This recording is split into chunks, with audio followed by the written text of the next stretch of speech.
January 30, 1944. Dawn pushed a gray knife through the trees above the hollow the soldiers would later call the Hornet's Nest. The hillside was a mottled patchwork of low palms and earthen bunkers, each cut into the slope and wired with fields of fire. Men moved like scattered thoughts between trunks, and tanks crawled forward with engines that sounded too small for the weight they carried. Bullets stitched the air. The first lines of smoke were low, diesel dark, and the sun had not yet learned to burn them away. If you find this story worth your time, stay until the end and subscribe for more true accounts of unlikely courage. Jesse Ray Drowley had spent more years cutting timber than he had wearing uniform. He carried his past in the shape of his hands, calloused, scarred from rope and saw, with a memory for how wood split and how fire ate at things that would not give way. At 32, he moved differently from the enlisted boys who had grown up in schoolyards.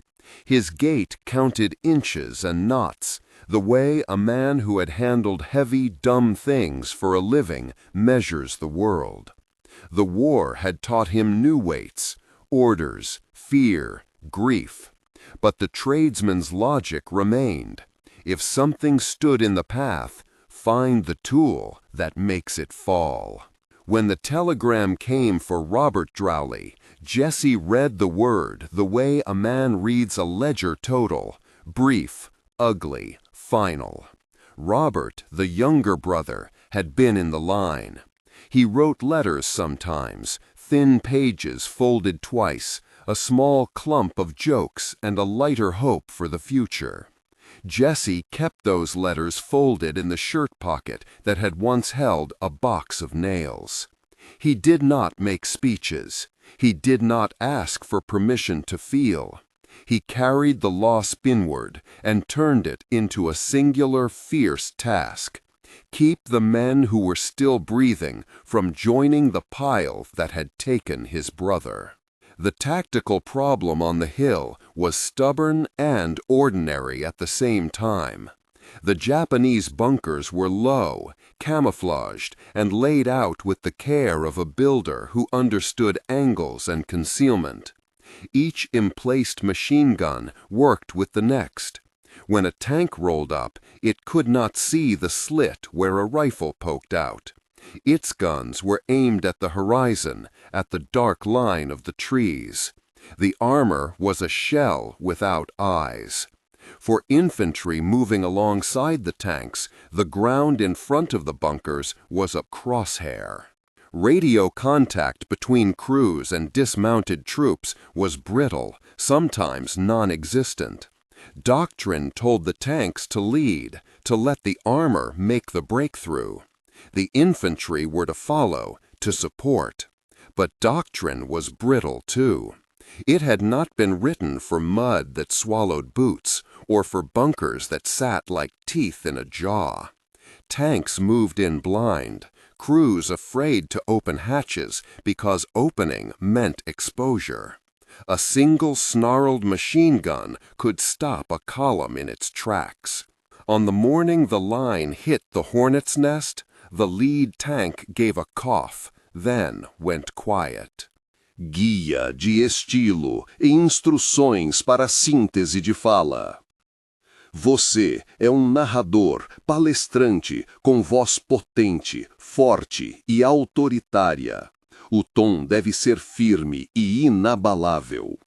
A frase anterior era: Spud, the lead tank gave a cough, then went quiet. Você está no meio de uma frase-pensamento.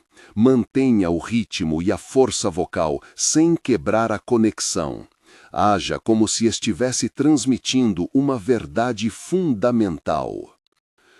Prosody. Rate, medium, pitch, default. It had been hit low by something that bit through the belly. Later accounts would call it shrapnel, a lucky burst from a concealed mortar. For the men on foot, the sight was a warning and an omen. The tanks did not conquer the hill by themselves. They needed sightlines cleared, or at least a way to make the bunkers reveal themselves. Jesse's first instincts were practical. He scanned the ground for materials, the way he had once examined a felled log. What was loose? What could be cut? What could be turned into a lever? Garbage in the field was a resource. Empty ration cans, pieces of sheet metal, rotted canvas, the oily remnants of fuel drums. To most, it was refuse. To a man who had rebuilt a broken sled in a logging camp, it was potential. He was not the only one thinking in tools. Officers argued in clipped lines about the next move. Lieutenant William Harrison, young and precise, argued for consolidating and calling for artillery. Sergeant Carl Rodriguez, a man with 3 years in the islands and a face that had seen too many dawns, threw up his hands and said they would lose men while waiting. The tank crews wanted breathing room. They wanted someone to go ahead and find the key. No policy provided that key. Jesse moved because he could not stand the waiting. He would not let another man die because the right instrument had not yet been invented. He had seen fire in the logging camp, controlled, terrible, useful. He had watched men use heat to loosen resin and to cut through thick bark with a brazing torch. The idea, once lodged in his mind, was simple. Create a controlled fire that could be driven into the bunker's openings, deny the defenders their sight and cooling, and force them out of their holes. At the scale required, a flamethrower would do the job. There were flamethrower tanks elsewhere, cumbersome beasts that carried the inferno on their backs, but they were not with them. What he had was garbage and men whose lives he would not squander. He found a drum, dented and pitted, that still held a film of fuel. He found canvas strips. He found empty ration tins. Under a tree, he bent over the makeshift pile like a man over a stubborn engine. He cut, bent, and lashed. He watched men pass. Some thought him mad, others merely desperate. He wired a nozzle from a dented pipe, fashioned a bellows from a torn canvas and a metal frame, and used the remnants of fuel to prime his device. It was crude. It was dangerous. It was exactly the sort of dangerous simplicity that might work. "You sure that thing won't blow us to hell?" asked Private Jenkins, voice tight with the kind of fear that nerves gifted in the meat of battle. "It'll burn good and loud," Jesse said. "That's the point. Make a racket. Make them show themselves." He did not call it heroic. He called it a lever.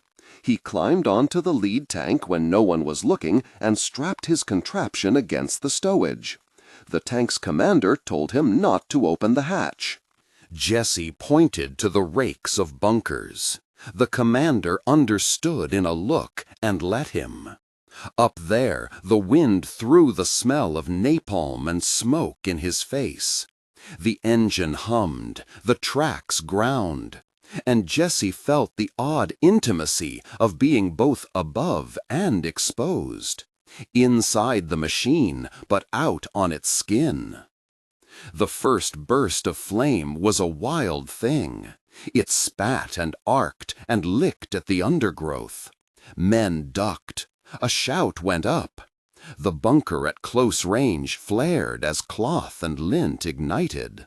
The defender had seconds of blinding heat under the slit. The tactic did not melt the earth. It did not demolish the bunker's concrete. What it did was impose a choice on the men behind the gun. Stay and be burned from within a sealed place, or leave and face the open field. The Japanese in the line chose the latter sometimes. Often, the surprise of an unexpected inferno toppled the neat calculus of their defense. The tank moved. The infantry flowed behind. Jesse kept working the nozzle, feeding the little engine of improvised fire. He remembered his brother in the act. A line from a letter scrawled in pencil, a crude joke about home. He pushed that memory back into his chest like a splint, something that steadied him as much as a strap steadied the fuel can. Across the slope, the bunkers were 42 in number by later accounting, a nest of teeth. They were not all taken by the same trick. Some were outflanked. Some surrendered after a short, violent exchange. But the improvisation did what doctrine could not. It forced defenders to reveal their faces or abandon positions that, down to that morning, had been thought impregnable. Not every burst went clean. Once, a tank that had caught a tracer too close to the fuel storage shuddered, and flames took hold. The crew inside screamed when metal heaves and closes. Jenkins, who had been cursing the whole time, moved with a speed that surprised even himself. He clambered onto the tank, pried a hatch, and felt the world as heat and metal. Men were pulled out, burned, dazed. Some lived. Some would remember pain as a private geography for the rest of their days. Jesse helped where he could. He did not dwell on the damage. He engineered around it. Stories like to compress time. They make a long fight into a sequence of neat beats. In reality, it was a grinding alteration of chance. Men moved forward in fits. A burst of progress, a throttled halt, the reorganization of a squad, a sudden refocus on one stubborn bunker.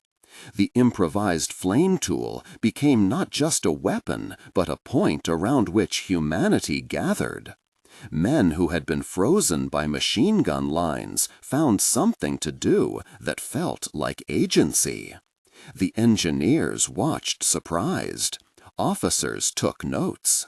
Lieutenant Harrison, who had been wary of improvisation, found himself writing a report that night and stapling a recollection into the official file. He would not and could not invent the bravery of the men. He would only note what happened. Accounts report that a non-standard incendiary device was used to neutralize several positions, he wrote, in the sober hand of a man who understood that words could justify men who had no name in doctrine. That phrasing, dry and small, did large work. It became the seed that would later be recognized and cited when historians attempted to explain how ad hoc tactics reshaped formal practice. The heat of the fight burned into men's clothes and stories. Jesse's hands trembled sometimes. He did not think of medals while he fed fuel through that makeshift pipe. The aim was practical. Make the tanks see. Make the bunkers open. Make the shell of armor stop being a blind weight. Yet underneath his practicality sat a private ledger. Each life saved filled a column with his brother's name at the top. If Robert's death had marked a starting point for Jesse's fury, each man who stumbled out onto the open slope and lived to grumble about the heat was a number that balanced that loss against the debt he felt. There were moments that could have unraveled everything. A satchel charge planted by a defender might have detonated near a resupply drum. Smoke, which had at first obscured the defenders, also hid mortar tubes and men with shoulder arms. At one point, a tank was struck in a way that splintered metal and trapped a crewman under a bowing hatch. The world shrank to the hiss of flesh against fire and the sharp, clinical worry of a man trying to pry metal. Jesse and two others went in. They hauled until the straps cut their palms and their arms ached. They dragged the man free. He lived, later, to sign a letter of thanks in a handwriting that trembled like a hand that had held a rifle too many times. Those rescues were the kind that did not make doctrine, but they made quiet reputations. Men started looking at Jesse differently, not because he wanted it, but because his decisions held consequence.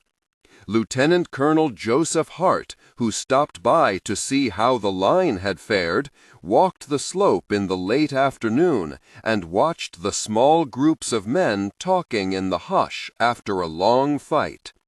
He noticed a man with fuel-stained hands talking to a burned crewman. He made a note. Recognition in uniform moves like that, quiet, incremental. Later, when the official citation was drafted, fragments of such notes became the backbone of a narrative that would carry Jesse's name to a different ledger, one with a ribbon and a ceremony. That night, the hornet's nest had ceased to hum with organized resistance. The bunkers, once proud and hidden, were emptied or silent. The hill surrendered its teeth slowly, as if each bunker had to be coaxed into quiet. The dead were tended in the dark, names exchanged in the low light of headlamps. Men smoked without enjoying the taste. They wrote brief letters home that sounded like ledger entries, a line for the mail clerk, a line for the family. Jesse wrote none. Men make choices in dirty places. They test the limits of what is allowed. They push against the brittle scaffolding of orders when the scaffold threatens to collapse under the weight of human lives. Jesse's work did not invent flamethrowers. It did not write the manual for such weapons. It did something simpler and more consequential. It solved a tactical problem in the only way available, and through that solution, it saved lives. The War Department would later point to his actions as evidence that flame weapons had a place in close assault. Engineers would take notes. Platoons in later campaigns would have better tools. But the Corps remained stubbornly human. A man with rough hands, a private grief, and a practical mind. There are small footnotes to the larger account that matter to those who care about the shape of memory. Men whose names would sit anonymously in rolls of honor would sometimes find, years later, a short line in a regimental history that spoke of the hornet's nest and a man who had improvised a device from available materials. Locals in Jesse's hometown would remember him with a sort of proud embarrassment, as you might remember a neighbor who had done something grand without fuss. Museums would preserve an object that resembled what he had used, placing it behind glass with a placard that tried to compress courage into a paragraph. The object was small, the story around it was vast. When historians later tried to parse causality, how exactly improvised incendiaries changed doctrine, they found the answer messy and rooted in contingency. Sometimes innovation travels forward because an officer with the right rank liked a report. Sometimes because an engineer found a practical example and saw a design path. Sometimes because the simplest of choices made under pressure opened a way out for a formation that would otherwise have paid a higher price. Jesse's choice qualified for all those categories. It was a choice made in the urgency of smoke and hunger and the cold arithmetic of loss. He did not call himself a hero. Others did, and some would call him an unlikely inventor. For the soldiers who had watched him work a dented can into a tool, and for the men whose names would not be printed in dispatches, he was a man who, when the world tightened, chose work over despair. That is as much a moral as any metal can offer. When nothing else seemed to help, he made something.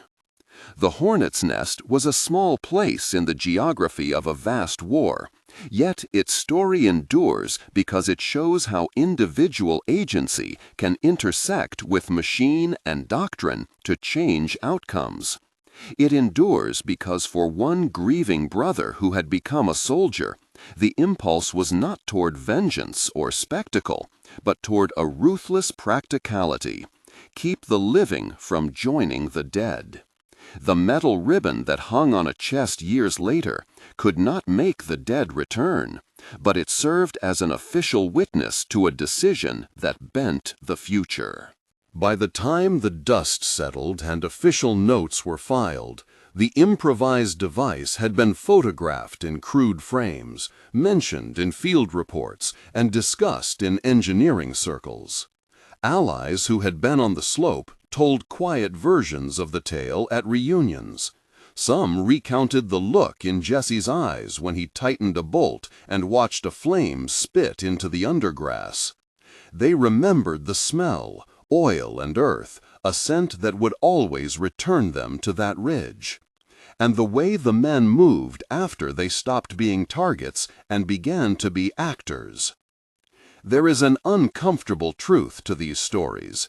Innovation in war often comes wrapped in blood.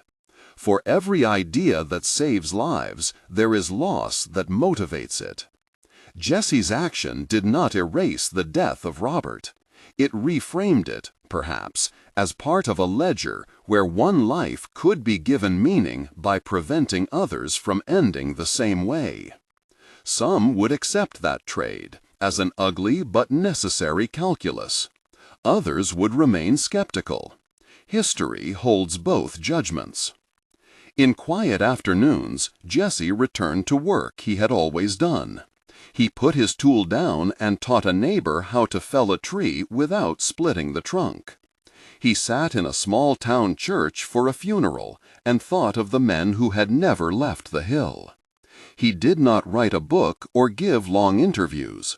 He let the story be what it would be, recorded in official channels, remembered by those who lived it, and, for a time, taught in military schools as an example of how to make the best use of what lay to hand.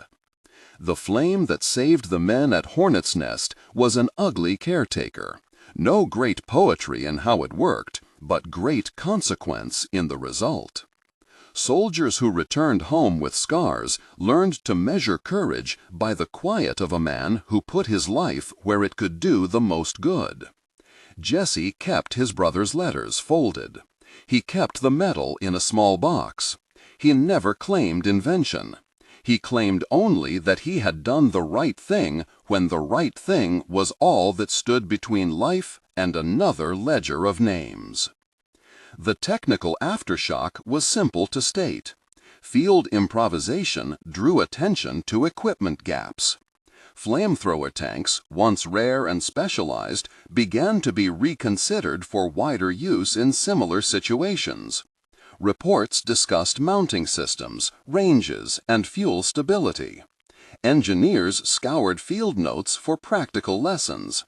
But none of that would have been possible without a man willing to take the immediate risk to bend garbage into a weapon that did not exist in the formation manuals of the day. Men still tell the story sometimes with the kind of reverence that keeps history alive. They tell how a can, a strip of canvas, and a man's willingness to do the dangerous work of invention under fire changed a fight. They tell how the Hornet's Nest, a place that could have broken a column, became instead a lesson about the leverage a single resolve can apply to a stubborn problem. Jesse Ray Drowley never stopped being a working man. The dented fuel drum went to a regional museum, polished and propped on a stand, a placard beneath it offering the usual technical précis, place, date, unit, and the measured estimates of range and effect.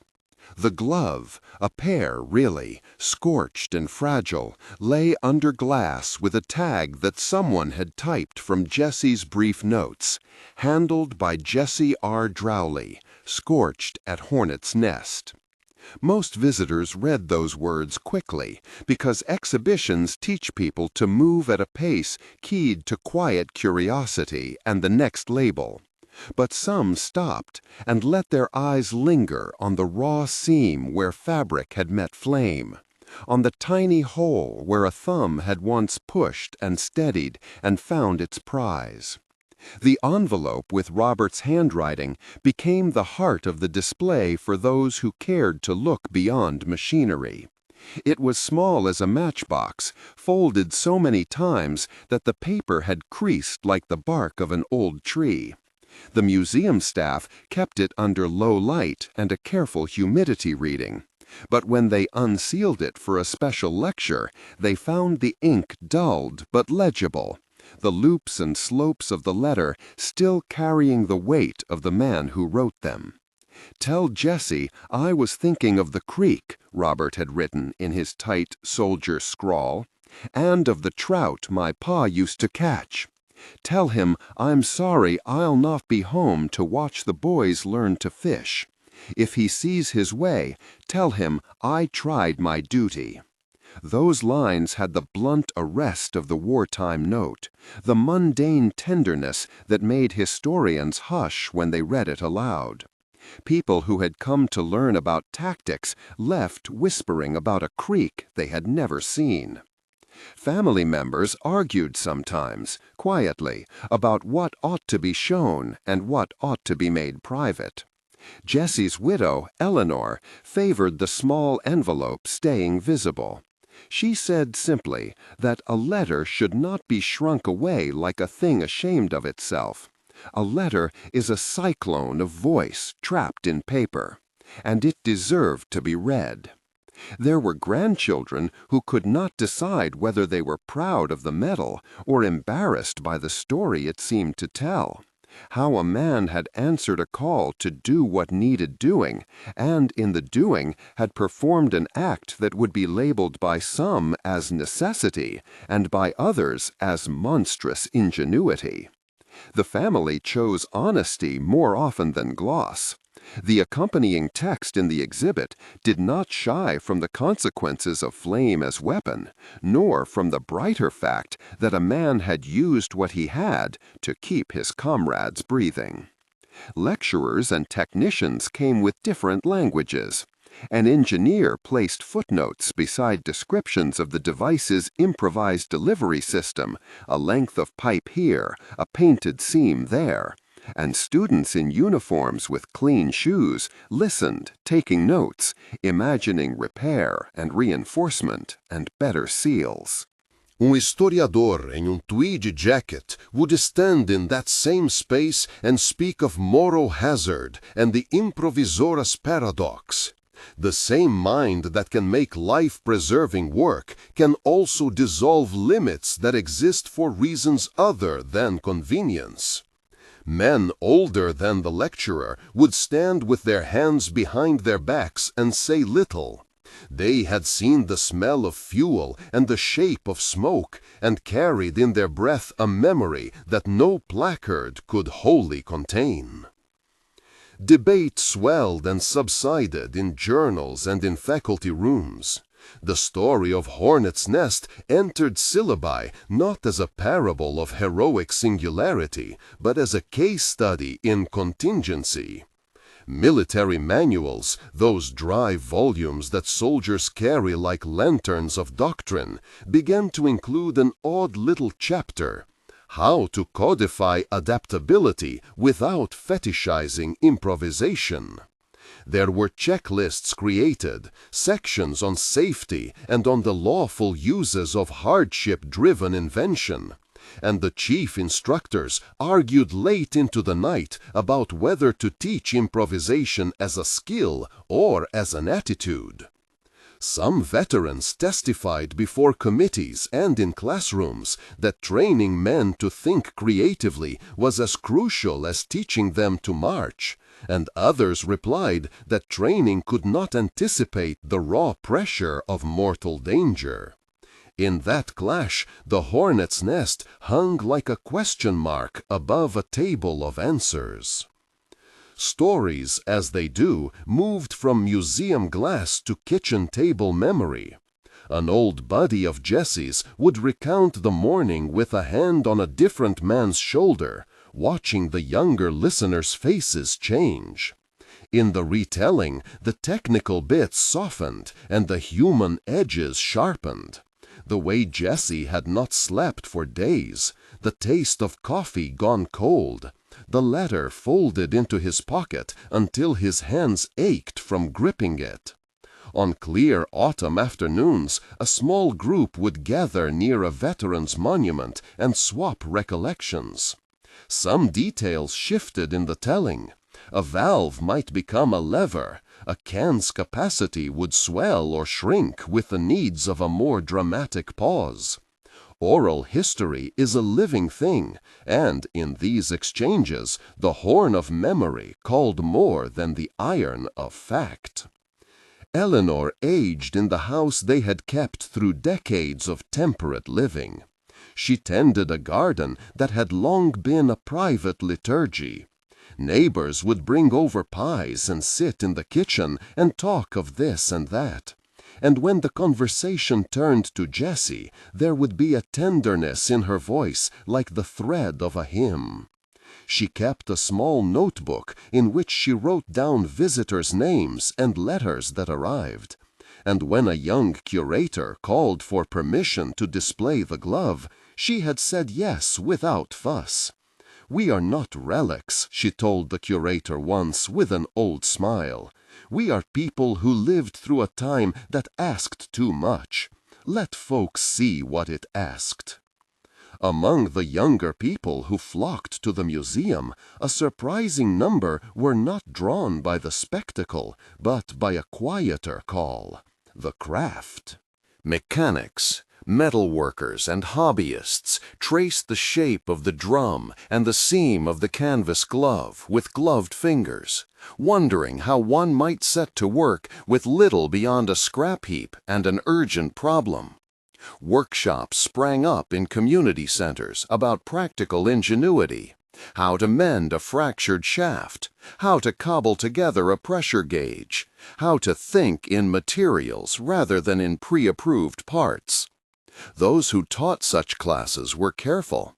They encouraged ingenuity for care and repair, to heat a jammed hinge, to fashion a splint. But they also spoke at length about restraint and the ethical shape of craft. It is one thing to fix a plow. It is another to reroute a device into harm. The metal, where it was displayed sometimes in parades and sometimes kept in a drawer, became a measure not of glory, but of attention. Men who had fought alongside Jesse tended to the small rituals. A quiet nod when someone mentioned the hornet's nest. A pause in songs when they passed the photograph pinned in a faded frame.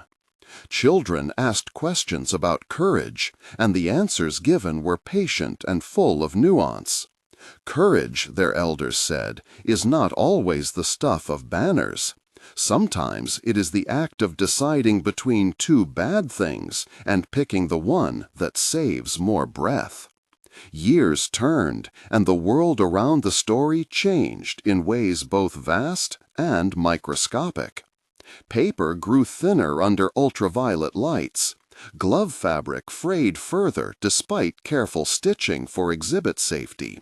Yet even as the artifacts aged, the story renewed itself in voices that had not yet been born when Jesse had bent metal over grief. Writers pulled threads from the case for essays and for quiet meditations. A poet wrote a short piece about a thumbprint in a ring of rust, and how that thumbprint had once steadied a man's resolve. A teacher assigned the letter to a class and asked teenagers to write a line back into a past they had never smelled. Some did it well. Their short words bore the odd strafing of empathy, an attempt to cross decades with ink. There were darker reckonings, too. Veterans who had seen the effects of sustained fire on flesh and on soil spoke in sober rooms about the smell that never left them, the chemical bite that would surface in winter, sudden and intrusive. Therapists learned to listen for the sign that a museum visit might open wounds. They arranged quiet rooms in which visitors could sit after viewing exhibits that moved too close to what they had endured. Memory, it turned out, required both honor and care. In a small room off the main floor of the museum, a visiting researcher found a ledger from the quartermaster's office, a thin book with dates and scrawled notations. Among the mundane entries, quantities of kerosene, counts of canvas, name lists, was a notation in a different hand. Drawly, improvised use saved 12, KI, 0. The question mark after the abbreviation betrayed a clerk's confusion, or perhaps an attempt to keep horror at bay with tidy language. The researcher photocopied the page and, decades later, delivered a talk in which she argued that the ledger's question mark was itself a historical artifact. The bureaucratic mind trying to categorize what was fundamentally improvisational and human. The grandchildren grew into positions that let them tell the story in different tongues. One became a teacher and used the letter as an anchor for lessons in ethics.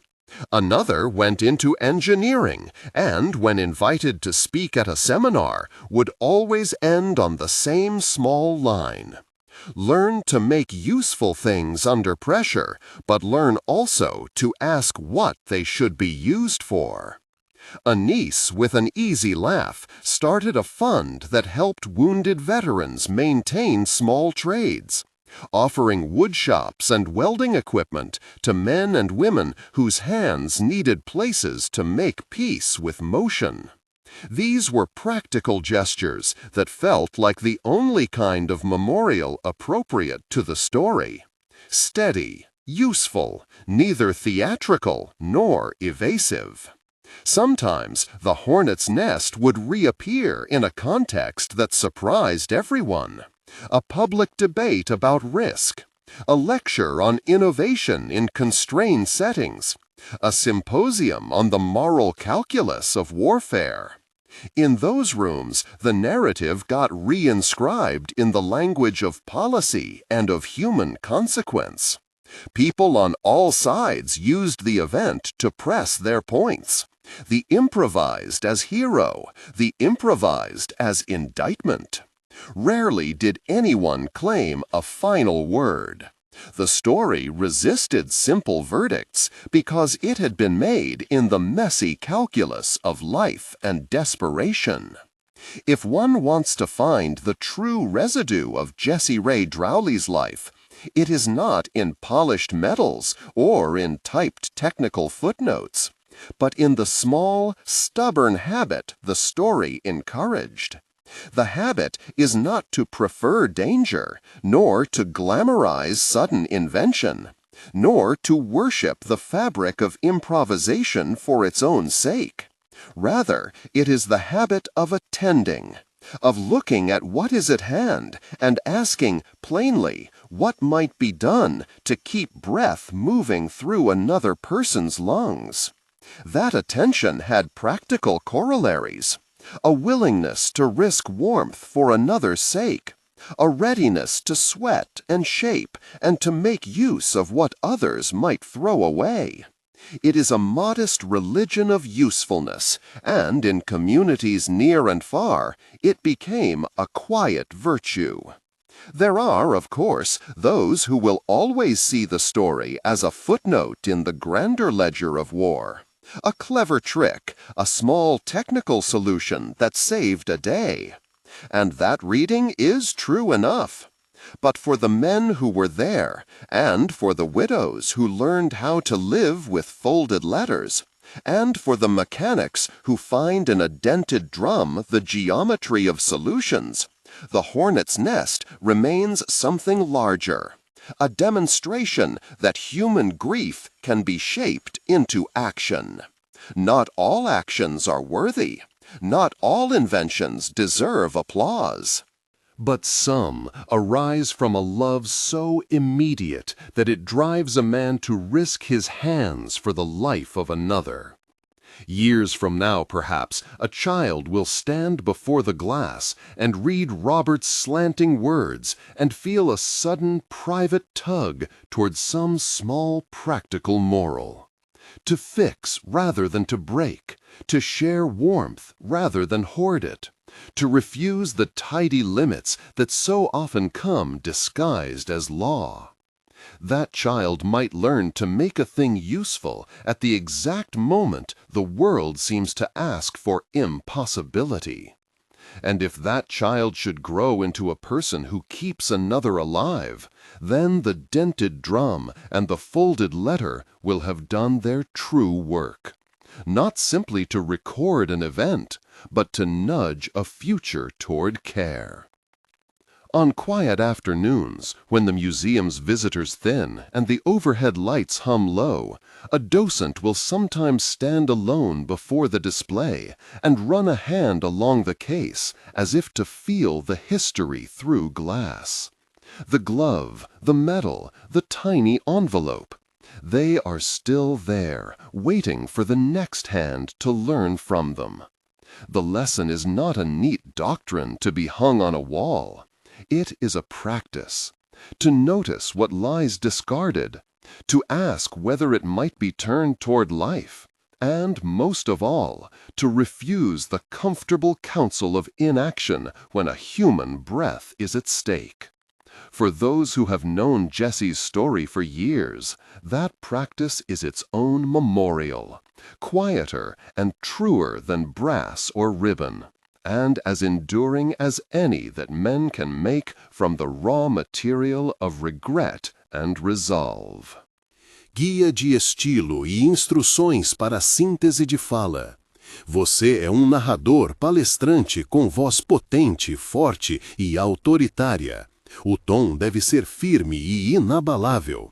Contexto de continuidade. A frase anterior era: Thanks for the museum, he asked them for himself. Você está no meio de uma frase, pensamento. Mantenha o ritmo e a força vocal sem quebrar a conexão. Haja como se estivesse transmitindo uma verdade fundamental. He traced with a finger the edge of the folded ladder beneath the magnifying lamp and then turned to Mary and said simply, I could not fix what I heard that night, but I could learn to keep things warm. I could learn to listen. His voice was flat with economy. He did not expect applause. What followed, though, a soft mutual recognition between two people who had known how to hold fragile things, became the seed of another practice. From such moments small projects grew, not by decree but by accumulation. The niece with the easy laugh, Mara, who had started the Veterans Fund, received a call from a community college instructor who had read an article about the hornet's nest and asked if there might be a way to create a mobile workshop. A van stocked with tools, a roving place where veterans could relearn hands-on trades and teach others to look at refuse as possibility. Mara agreed. The first van was old, with doors that stuck in winter and a heater that coughed when it started. But it carried a patchwork of machines, a bench vise, a soldering iron, a stack of scrapped sheet metal. The van earned, in time, a nickname, the Hornet's Nest. People grumbled about the sentimentality of the name. Others said it had teeth and purpose. In neighborhoods where juveniles drifted from school to streetlights and temp jobs, the van parked itself beside community centers and libraries. In workshops and parking lots, former combat medics taught a teenager how to staple a seam so it would not pull. A woman who had been a field mechanic taught a young mother how to read the stretch of a spring and judge whether to reuse it. None of the instruction was romantic. There were days when the work was dull, when the metal dulled and the glue failed. There were days when someone would arrive expecting to be taught heroics and discover instead that heroism sometimes meant learning to file a burr without cutting your finger. Not every recipient of this lesson accepted it as homage. In seminars and policy panels, scholars and soldiers debated the meaning of such improvised acts. Some argued that improvisation in combat was a symptom of systemic failure, that good systems should remove the need for last-ditch inventions. Others insisted that the improvisational impulse was itself an ethical agent, a quick moral calculus that put the person at risk in order to preserve another. Both readings had truth. The essayists who wrote long footnotes about the event tended, however, to lose sight of the small physicality of the act, the smell of solder, the weight of a metal strap, the particular angle at which a hand learns to press and not to crush. Inside the museum, the curator resisted the temptation to mythologize. He would not let the display be gilded with language that turned Jesse into a symbol divorced from the very bodily messy choices he had made. The case's placard told the facts plainly: the date, the equipment jerry-rigged, the names of men who had saved a comrade. But it also contained a quotation, an ordinary sentence clipped from Robert's letter that spoke of attention as moral labor. Visitors read it without ceremony. Some frowned, others nodded. A few children ran their fingers along the glass, leaving faint smudges that Mary wiped away with a linen cloth and a sense of ritual. There were other artifacts of care that migrated from private pockets to public work tables. A dented drum, once used to carry oil across a vast base, became a planter outside a community workshop. Seedlings fed by runoff from a broken gutter pushed up from its rim, and people would tend those plants as if tending the tacit memory of an action that had been improvised to rescue a breath. A collection of folded letters, the kind people keep because folding is a private slow forward of sorrow, were copied and bound in a thin volume that a soft-voiced librarian handed out at workshops. To read those letters aloud was to admit incense to failure and to resilience at the same time. In time, the hornet's nest came to be taught in trade schools alongside rivet patterns and the theory of levers, not as a heroic exemplum, but as a module in ethical practice. Students learned to ask what a tool would be used for before they invented a means to use it. They were given tasks: transform scrap into something that could preserve warmth, or fashion from thin wire a device that could hold a wound dressing in place. The exercises were not easy. The instructors insisted on humility. Failure was a teaching instrument as much as success. What the classroom exercise rarely captured, however, was the terror under the calmness of Jesse's choice. There were veterans who said they wished the public could know that improvisation also carried dread, the raw, immediate sense of placing your hands into a decision that cannot be undone, and that such decisions did not always leave clean outcomes. The widow of one man who had been present the night of the hornet's nest wrote a short essay on this, published in a small journal, insisting that the story's charm must not overshadow the grief. Improvisation saves sometimes and damns sometimes. It can stitch and it can scar. Her words were read in a congregation and then debated in kitchens. They tempered some of the reverence that risk tends slowly to gather. The tempering had its own value. Where veneration might have turned the story into a stage for spectacle, this steadier attention allowed practical humility to spread. People began to ask harder questions about the contexts that made improvisation necessary, about supply chains and policy, about whether certain losses could have been prevented by better planning.